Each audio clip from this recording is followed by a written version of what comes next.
Borders do here. I'm back with another video taking a look at my top 5 thrilling 30th figures. The thrilling 30th toy line was a celebration of the then Transformers 30th anniversary that captured a lot of figures from various parts of the Transformers lore and universe. So let's take a look at my top 5 and let me know in the comments, were any of these figures in your collection or do you still have them in your collection today? My number 5 pick is Megatron, and this is the Stealth Bomber variant Deluxe Class Megatron, heavily inspired by the IDW Comics version.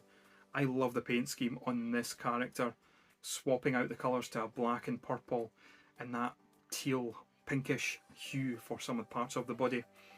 But the black plastic has some little nice pearl accents in it, or little sparkles, whatever you want to call it. It's wonderfully designed and a refreshing take on the Megatron character as a whole. In at number 4 is Brainstorm. This is of course another IDW inspired design, but I think it's brilliant, and I don't have any knowledge of the IDW comics aside from a couple of bits and pieces, but I love the design of this figure, and I do wish that when they did Titans Return that they kept at least the headmasters in this scale, or at least the main characters in the scale. The head sculpt is fantastic, the paint is fantastic, the fact you still get the headmaster tech specs hidden away in the chest, I think is just brilliant, and definitely one that I would recommend that you do pick up from the Thrilling 30th line. In at my number 3 spot is Orion Pax. This is a brilliant deluxe figure, and I think one of the very first Orion Pax figures we did get in the Generations line. I love the head sculpt on this figure first and foremost. You can see the formings of Optimus Prime, but it's not quite there yet. But he has those Optimus Prime characteristics in that head sculpt that makes you know he will be that future Autobot leader. The design is great, the transformation is fun, and I do love that clear axe that isn't just the standard Energon axe that you get with every Prime these days, it seems. I haven't bought any other more Generation 1 faithful Orion Paxes because this is a favourite in my collection, and I don't think it will be beat in a very long time. In my number 2 spot is G1 RC. This figure was a revelation for Generation 1 collectors. This was the very first RC that, as far as I'm aware, was given a figure form, at least in the Generation 1 style. It's a wonderful adaptation, and I still prefer this to the more recent versions in Earthrise and Studio Series. I love that you get the two swords, tying it to the IDW heritage, but also the blasters. The transformation is fun. I think the alt mode does look a lot better than the more recent versions, and this is just, more than anything else, a nice bit of history to have in your Transformers collection.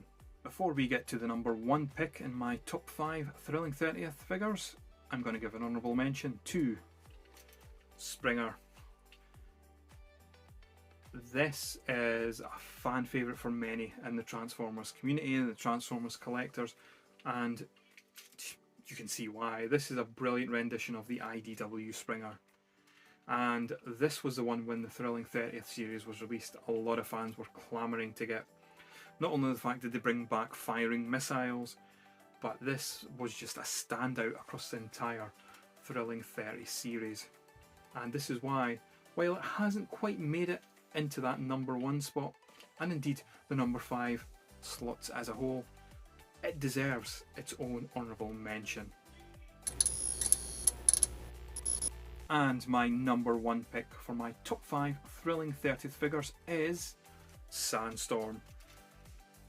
This figure is just amazing.